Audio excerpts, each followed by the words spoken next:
વર્ષ 1883 ગુજરાતના દરિયા કિનારે સી ડ્રાઈવર સમુદ્રની અંદર કંઈક શોધી રહ્યા હતા ત્યારે અચાનક એમનો સામનો એક એવા રહસ્યથી થાય છે જેનાથી આખી દુનિયા હેરાન થઈ જવાની હતી.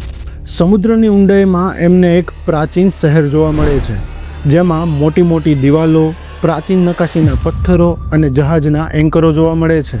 એવું લાગતું હતું કે કોઈ પ્રાચીન શહેરની ગુંજ આજે પણ ત્યાં સંભળાઈ રહી હોય.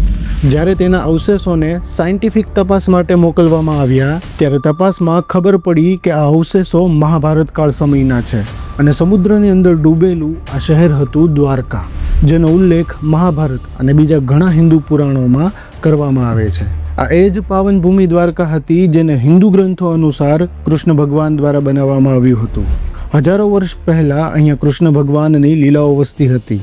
કૃષ્ણ ભગવાનની વાંસળીથી આખું શહેર ગુંજી ઉઠતું હતું. કહેવાય છે કે અહીંયાની દિવાલો સોના અને હીરા જડિત હતી. જ્યારે એના ઉપર સૂર્યની કિરણો પડતી તો એવું લાગતું કે સ્વયં સ્વર્ગ પૃથ્વી ઉપર ઉતરી આવ્યું હોય. એવું કહેવાય છે કે હજારો વર્ષ સુધી આ શહેર કૃષ્ણલીલાનું ગવાહ રહ્યું. પણ પછી સમયે કરવટ બદલી અને રાતોરાત દ્વારકા સમુદ્રમાં સમાઈ ગઈ. એક જ ક્ષણમાં બધું સમુદ્રમાં વિલીન થઈ ગયું.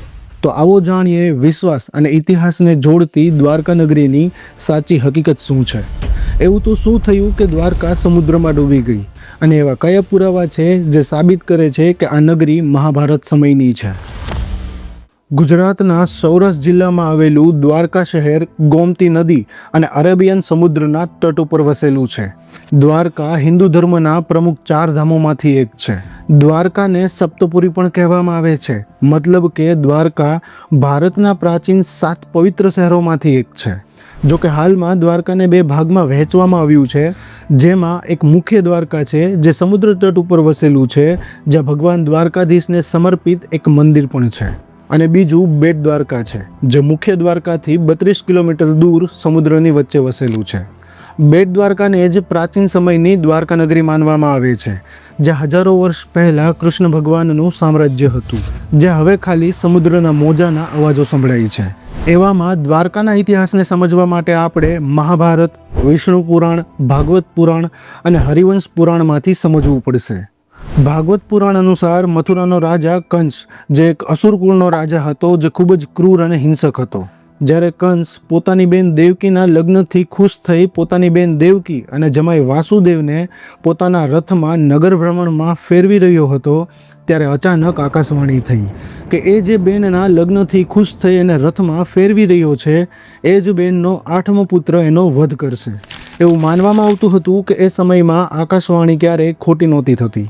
એટલે પોતાની મોતના ડરે એણે પોતાની બેન દેવકી અને જમાઈ વાસુદેવને જેલમાં પૂરી દીધા.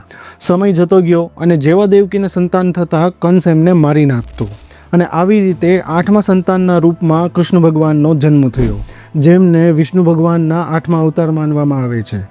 જેવું કૃષ્ણ ભગવાને જન્મ લીધો ત્યાં ચમત્કાર થયો. જેલના બધા પહેરેદાર સૂઈ ગયા, જેલના બધા દરવાજા આપોઆપ ખુલી ગયા અને દેવકી અને વાસુદેવની હાથકડી ખુલી ગઈ.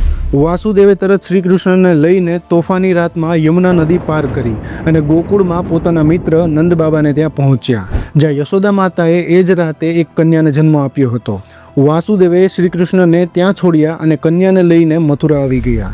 સવારે જ્યારે કંસને 8મા બાળકની ખબર પડી તો એ દોડતો દોડતો જેલમાં પહોંચ્યો અને બાળકને જોઈને એ આશ્ચર્યચકિત થઈ ગયો, કારણ કે 8મું સંતાન એક કન્યા હતી.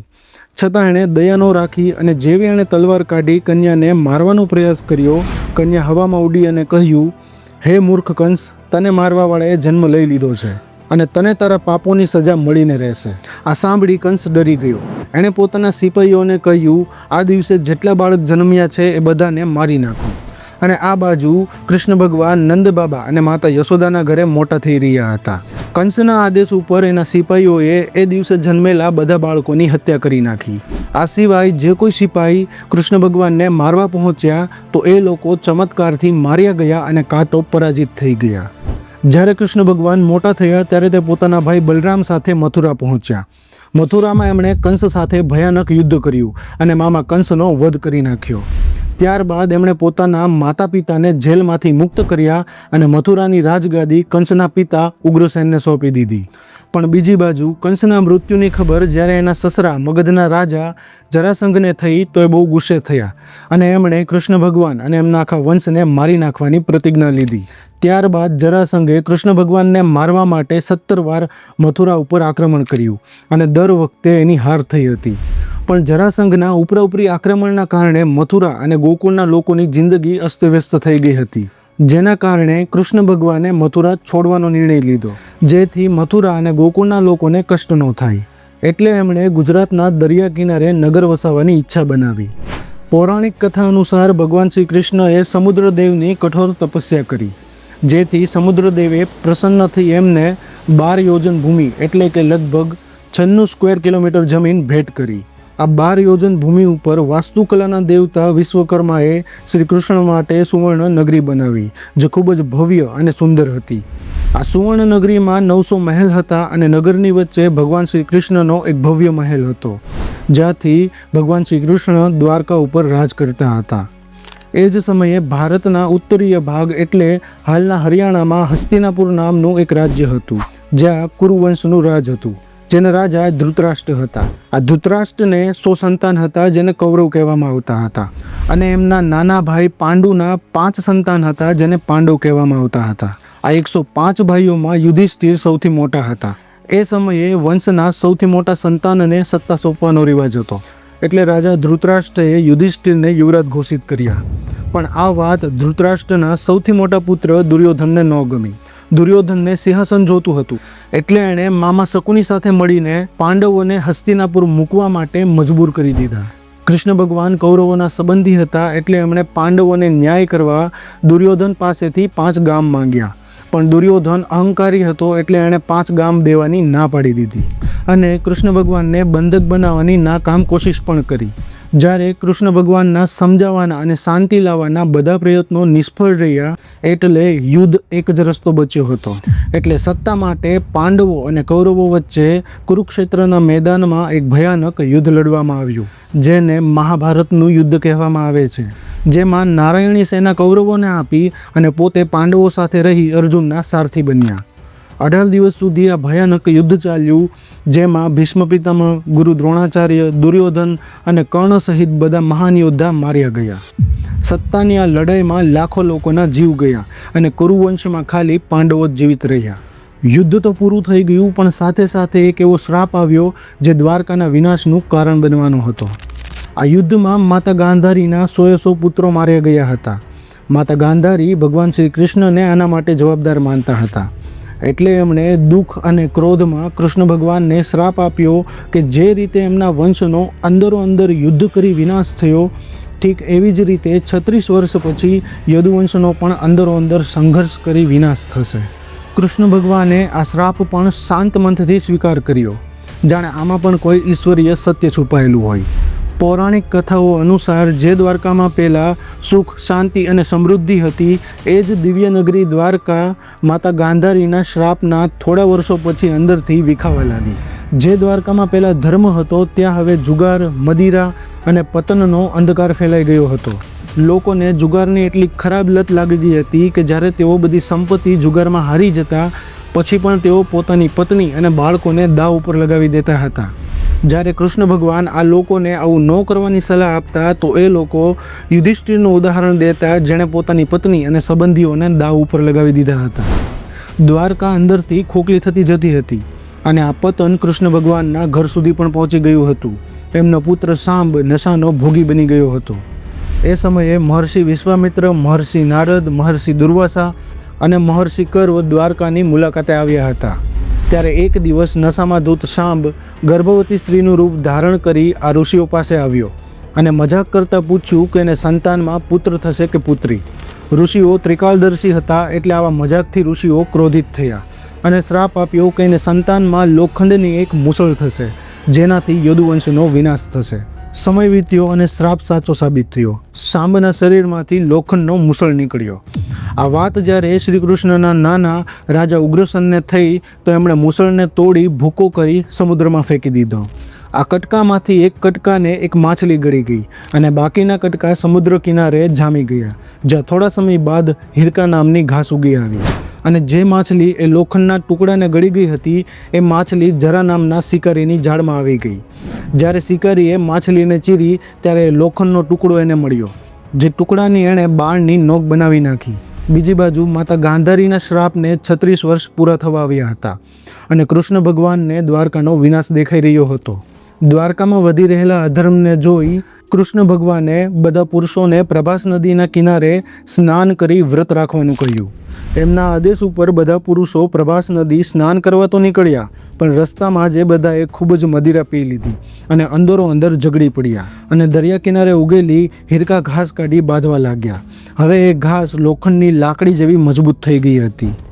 આ ઝઘડાનું સાંભળીને કૃષ્ણ ભગવાન અને ભાઈ બલરામ પણ ત્યાં આવી ગયા હતા અને એમણે લોકોને સમજાવવાનો પ્રયાસ કર્યો, પણ તેઓ નિષ્ફળ રહ્યા અને એમની આંખો સામે આખા યદુવંશનો વિનાશ થયો. આ ઝઘડામાં કૃષ્ણ ભગવાનના પુત્ર અને પૌત્રના પણ મૃત્યુ થયા હતા.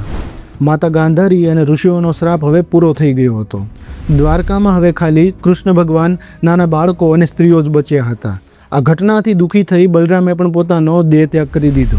કૃષ્ણ ભગવાને અર્જુનને સંદેશો આપ્યો કે દ્વારકા આવી બાળકો અને સ્ત્રીઓને સુરક્ષિત જગ્યાએ લઈ જાય. ત્યારબાદ કૃષ્ણ ભગવાન દુઃખી અને ભારી મન સાથે જંગલમાં ચાલ્યા ગયા અને એક ઝાડ નીચે ધ્યાન કરવા બેસી ગયા. એમના શરીરમાંથી નીકળતો પ્રકાશ દૂર દૂર સુધી ફેલાતો હતો, જેને જોઈને એક શિકારીને ભ્રમ થયો કે ઝાડ પાસે કોઈ હરણ છે. આ એ જ જરા શિકારી હતો જેણે માછલીના પેટમાંથી નીકળેલા લોખંડમાંથી તીર બનાવ્યું હતું. એને દૂરથી જ હરણને મારવા તીર ચલાવી દીધું, જે સીધું કૃષ્ણ ભગવાનના પગ ઉપર જઈને લાગ્યું. ભગવાન મંદ મંદ હસ્યા અને શાંત મને દેહ ત્યાગ કર્યો અને વૈકુંઠમાં પાછા ફર્યા. ભગવાનના દેહ ત્યાગ કર્યા પછી તરત જ દ્વારકામાં ભયંકર આગ લાગી ગઈ અને સમુદ્રએ એક વિકરાળ સ્વરૂપ ધારણ કરી લીધું. બાળકો અને સ્ત્રીઓને બચાવવા અર્જુન દ્વારકા આવી પહોંચ્યા હતા. જેવા એમણે બધાને દ્વારકામાંથી બહાર કાઢી લીધા, આખી દ્વારકા સમુદ્રમાં સમાઈ ગઈ. આ રીતે ભગવાનના વૈકુંઠ ગયા પછી સમુદ્રએ પોતાની જમીન પાછી લઈ લીધી અને દ્વારકાને સમુદ્રમાં સમાવી દીધી. હિન્દુ પુરાણો અનુસાર આ એ જ સમય હતો જ્યારે દ્વાપર યુગનો અંત થયો અને કળયુગની શરૂઆત થઈ હતી. એના પછી જ દ્વારકા બધા સનાતની ભક્તો માટે શ્રદ્ધા, આસ્થા અને કૃષ્ણ ભગવાનની યાદોનું પ્રતીક બની ગઈ. છતાંય અમુક લોકો આને એક મિથ અને ધાર્મિક કથા માનતા રહ્યા. એ લોકોનું માનવું હતું કે દ્વારકા જેવી કોઈ નગરી હતી જ નહીં. આ બસ એક લોકકથા અથવા તો કલ્પના છે. પણ પાછલા અમુક દશકોમાં સમુદ્રની જે સાયન્ટિફિક એક્સપ્લોરેશન અને જે ખોજો થઈ છે એણે આ વિચારને એકદમ બદલીને રાખી દીધો છે. સૌથી પહેલાં આર્કિયોલોજિસ્ટ હીરાનંદ શાસ્ત્રીની ટીમે 1930માં સોમનાથ અને દ્વારકામાં દરિયાઈ ખોદાઈ શરૂ કરી હતી. પણ એ સમયે આધુનિક ટેકનોલોજીના અભાવે કંઈ ખાસ ડિસ્કવર નહોતું થયું.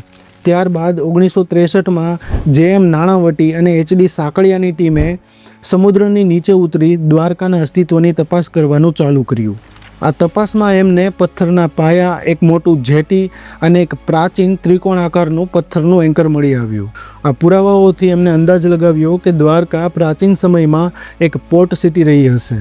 આની વચ્ચે અનંત સદાશિવ અલટેકર અને DD કોસાંબીએ દ્વારકા અને કૃષ્ણ ભગવાનને કોઈ સંબંધ નથી એવો દાવો કર્યો, જેનાથી ઇન્ડિયાના ફેમસ આર્કિયોલોજિસ્ટ SR રાવે આ વિષય ઉપર રસ લેવાનું ચાલુ કર્યું. ત્યારબાદ 1979માં SR રાવે એમની ટીમ સાથે મળીને દ્વારકા અને આજુબાજુના વિસ્તારમાં મોટા પાયે તપાસ ચાલુ કરી. ડૉક્ટર SR રાવની ટીમે મોડર્ન અંડરવોટર સાધનો, કેમેરા અને સોનાર ટેકનોલોજીની મદદથી દરિયાની અંદર દ્વારકાની અસલિયત જાણવા માટે તપાસ ચાલુ કરી.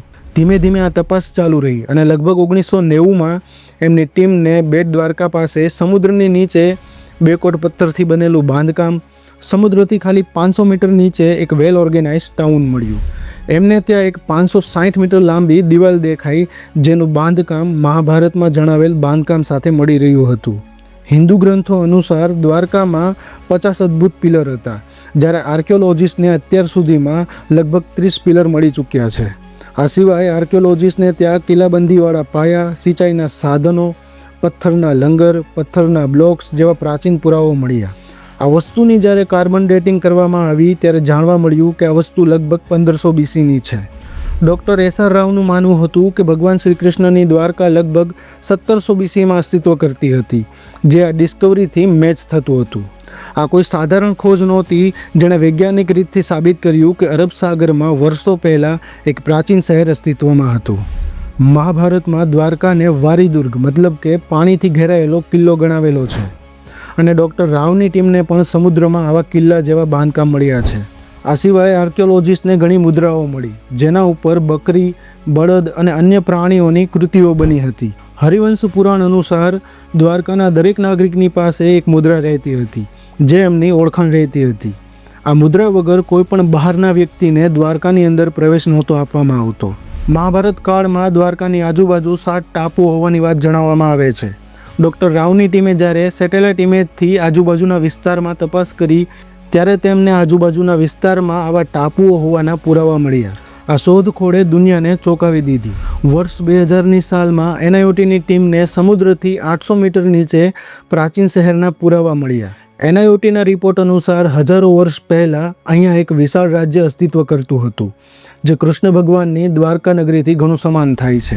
ત્યારબાદ વર્ષ 2005માં ડૉક્ટર આલોક ત્રિપાઠીના નેતૃત્વમાં ASI દ્વારા ત્યાંના 200 સ્ક્વેર કિલોમીટર વિસ્તારમાં શોધખોળ કરવામાં આવી. આ શોધખોળ દરમિયાન એમને પ્રાચીન મૂર્તિઓ, લોખંડ અને તાંબાની વસ્તુઓ, મણકા અને વીંટીઓ જેવી ઘણી વસ્તુઓ મળી. જોકે ત્યાર પછી 17 વર્ષ સુધી દ્વારકાને લઈને કોઈ શોધખોળ ન થઈ કે ન કોઈ આ બાબતે ચર્ચા કરી. પણ 2024માં વડાપ્રધાન નરેન્દ્ર મોદી દ્વારકા પહોંચી ગયા. એમણે દ્વારકાને કૃષ્ણ ભગવાનની પાવન ભૂમિ ગણાવી અને એક્સપર્ટ લોકોની દેખરેખ હેઠળ સમુદ્ર નીચે પૂજા કરી, જેનાથી ફરીવાર આ મુદ્દો લોકોની નજરમાં આવી ગયો અને ASIએ પણ ઝડપથી શોધખોળ ચાલુ કરી દીધી. ફેબ્રુઆરી 2025માં ASIની 5 લોકોની ટીમે દ્વારકાના ગોમતી ઘાટ પાસે સર્વે ચાલુ કર્યો. ત્યારબાદ એના 3 મહિના પછી એપ્રિલમાં ASIની અંડર વોટર આર્કિયોલોજી વિંગની 9 સદસ્યોની ટીમ એ તપાસ કરવામાં લાગી છે કે અહીંયા મળેલી વસ્તુઓ કેટલા વર્ષો જૂની છે. આ ટીમ ત્યાંની માટી, સમુદ્રમાંથી મળેલી વસ્તુઓની સાયન્ટિફિક રીતે બહુ બારીકાઈથી તપાસ કરી રહી છે. આ સિવાય ઘણા વૈજ્ઞાનિકોનું એવું પણ માનવું છે કે દ્વારકા ઘણીવાર ડૂબી ગઈ છે. લોકલ લોકોનું માનવું છે કે આ પહેલાં દ્વારકા 6 વાર ડૂબી ગઈ છે અને હાલમાં જે દ્વારકા છે એ 7મી દ્વારકા છે. આમ વૈજ્ઞાનિક, ધર્મગુરુઓ અને લોકલ લોકોના મંતવ્યો ઘણા અલગ અલગ છે. પણ આ બધા એક વાત જરૂર માને છે કે દ્વારકાને લઈને જેટલી શોધખોળ થઈ છે એ મહાભારતમાં દ્વારકાને લઈને જે જણાવવામાં આવ્યું છે એના સાથે મેળ ખાય છે. ભલે વિજ્ઞાન અને આર્કિયોલોજિસ્ટ દ્વારકાની પૂરી સચ્ચાઈ જાણી નથી શક્યા, પણ અહીંયા દર વર્ષે લાખો શ્રદ્ધાળુ ભગવાન દ્વારકાધીશના દર્શન કરવા આવે છે. લોકોની આસ્થા અને શ્રદ્ધા દ્વારકાધીશમાં અતૂટ છે. દ્વારકા ભલે સમુદ્રમાં ડૂબી ગઈ હોય, પણ જો કોઈ સાચા ભાવથી અહીંયા આવે છે તો એને કૃષ્ણ લીલાની અનુભૂતિ થાય છે. ખાલી દ્વારકા જ નહીં, સનાતન ધર્મના ઘણા એવા પુરાવા છે જે સાબિત કરે છે કે હિન્દુ ધર્મોમાં જણાવેલ ઇતિહાસ સાચો છે. પછી એ દ્વારકા હોય કે રામ સેતુ હોય કે પછી સોમનાથ મંદિર. વિડીયો ગમ્યો હોય તો લાઈક કરજો, શેર કરજો અને જય દ્વારકાધીશ લખતા જજો. મળીએ નવા વિડીયો સાથે. બધાને જય દ્વારકાધીશ.